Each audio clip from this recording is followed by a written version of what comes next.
Ketua Umum PSSI Erick Thohir berbicara mengenai Elkan Baggott yang tak datang membela timnas U23 Indonesia kala melawan Guinea dalam playoff Olimpiade 2024.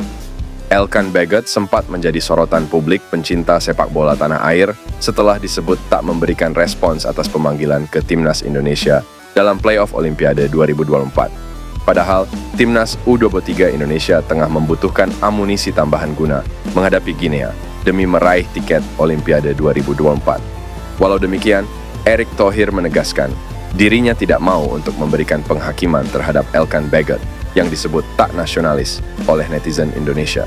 Menurut Erick Thohir, tidak mudah untuk memanggil pemain yang berkarier di luar negeri saat sebuah turnamen tak masuk kalender FIFA. Elkan memang tidak ikut mentas bersama timnas U23 Indonesia di Piala Asia U23 2024 karena tak mendapatkan izin dari klubnya, Bristol Rovers. Lebih lanjut, Erick Thohir mengungkapkan bahwa dirinya merasa yakin sikap nasionalisme Elkan Baggott masih ada, kendati tak memenuhi pemanggilan timnas Indonesia dalam playoff Olimpiade 2024. Elkan Baggott memang tak dilepas klub, tetapi apakah terakhir waktu playoff dia memutuskan untuk kegiatan lain? Saya tak bisa komentar karena itu hak pribadi. Tetapi gini, saya yakin nasionalisme masih ada, ucapnya. Adapun saat ini, Elkan Baggott tidak dipanggil Shin Tae-yong ke timnas Indonesia untuk kualifikasi Piala Dunia 2026 zona Asia. Ketua Umum PSSI, Erick Thohir, telah menghubungi pemain belakang asal Belanda, Jairo Riedewald, terkait proses naturalisasinya yang akan segera dilakukan. Langkah ini diambil PSSI menjelang laga penting timnas Indonesia melawan Irak dalam babak kualifikasi Piala Dunia 2026. Jairo Riedewald, yang saat ini bermain untuk Crystal Palace di Liga Inggris, dianggap sebagai tambahan signifikan bagi timnas Indonesia. Kemampuan dan pengalamannya di level tertinggi sepak bola Eropa diharapkan bisa memperkuat lini pertahanan Indonesia yang sedang dipersiapkan untuk kompetisi internasional. Menurut sumber dari dalam PSSI, Riedewald telah menunjukkan minat besar untuk bergabung dengan timnas Indonesia.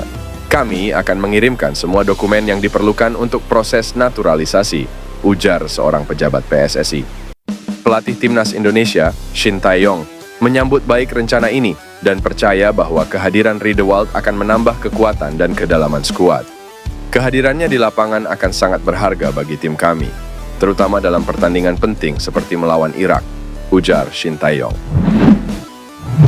Tidak ada nama Elkan Baggott dalam daftar pemain timnas Indonesia untuk 2 laga kualifikasi Piala Dunia 2026 lawan Irak dan Filipina. Absennya Baggott menimbulkan banyak tanda tanya di kalangan fans. Indonesia akan berjumpa Irak pada 6 Juni 2024 nanti. 5 hari berselang, skuad Garuda akan berjumpa Filipina. 2 laga itu akan dimainkan di Stadion Gelora Bung Karno.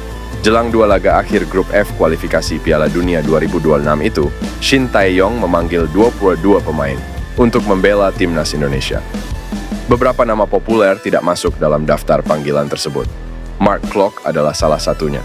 Namun, yang paling mengejutkan, tidak ada nama Elkan Baggott dalam daftar pemain timnas Indonesia. Tidak sedikit warganet yang mengaitkan absennya Elkan Baggott dengan situasi di playoff Olimpiade 2024. Saat itu, Baggott tidak bisa memenuhi panggilan Shin Tae-yong ke timnas U23. Tenaga Baggott sangat dibutuhkan karena Rizky Ridho dan Justin Hubner absen.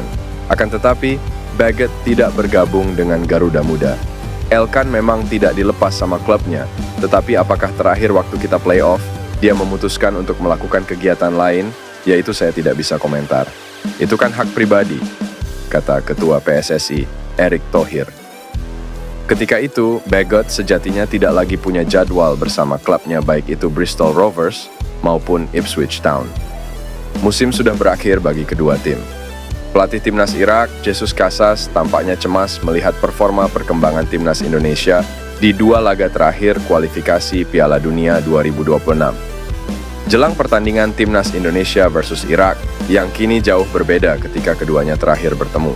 Sebab, timnas Indonesia kini mendapat banyak amunisi baru dan kepercayaan diri setelah berhasil melaju ke babak semifinal Piala Asia U23 2024 dengan perpaduan pemain naturalisasi dan pemain lokal. Di mana hal itu juga mencuri perhatian tim-tim lawan termasuk pelatih Irak, Jesus Casas. Kini banyak pengamat yang mengatakan bahwa timnas Indonesia telah menggeser Thailand dan Vietnam sebagai kekuatan baru di regional ASEAN. Serangkaian hasil positif timnas Indonesia itulah yang pada akhirnya membuat pelatih Irak Jesus Casas terlihat semakin khawatir dengan calon lawannya itu. Padahal, saat itu Irak pernah 2 kali mengalahkan timnas Indonesia tepatnya di Piala Asia 2023 dan kualifikasi Piala Dunia 2026. Namun, jika melihat performa impresif timnas Indonesia belakangan ini, tentu membuat Irak kembali khawatir dengan pertemuannya dengan timnas Indonesia. Menurutnya, kehadiran pemain keturunan memberikan tambahan kekuatan kepada timnas Indonesia dan hal itu tercermin saat kemenangan kedua atas Vietnam. Mereka tampil memukau ketika 2 kali mengalahkan Vietnam. Saya pikir kami telah mengawasi beberapa pemain keturunan yang tampil berbeda dan mempunyai gairah cukup tinggi, ujar Jesus Casas. Di sisi lain, Jesus Casas juga mulai risau usai mendengar kabar jika timnas Indonesia akan kembali menambah pemain keturunan saat melawan Irak di bulan Juni 2024. Naturalisasi dari 2 pemain keturunan yang diproyeksikan membela timnas Indonesia, Calvin Verdonk dan Jens Rijven dilaporkan sudah diajukan ke DPR. Kini Calvin Verdonk dan Jens Rijven tinggal menunggu jadwal sidang di Komisi 3 dan ex-DPR. Hal tersebut diungkapkan oleh Menpora, Dito Aryo Tejo. Dia menuturkan, naturalisasi Calvin Verdonk dan Jens Rijven akan diupayakan terus dikebut. Dengan begitu, keduanya mempunyai peluang membela timnas Indonesia pada agenda terdekat, yakni lanjutan grup F putaran kedua kualifikasi Piala Dunia 2026, zona Asia di Juni 2024.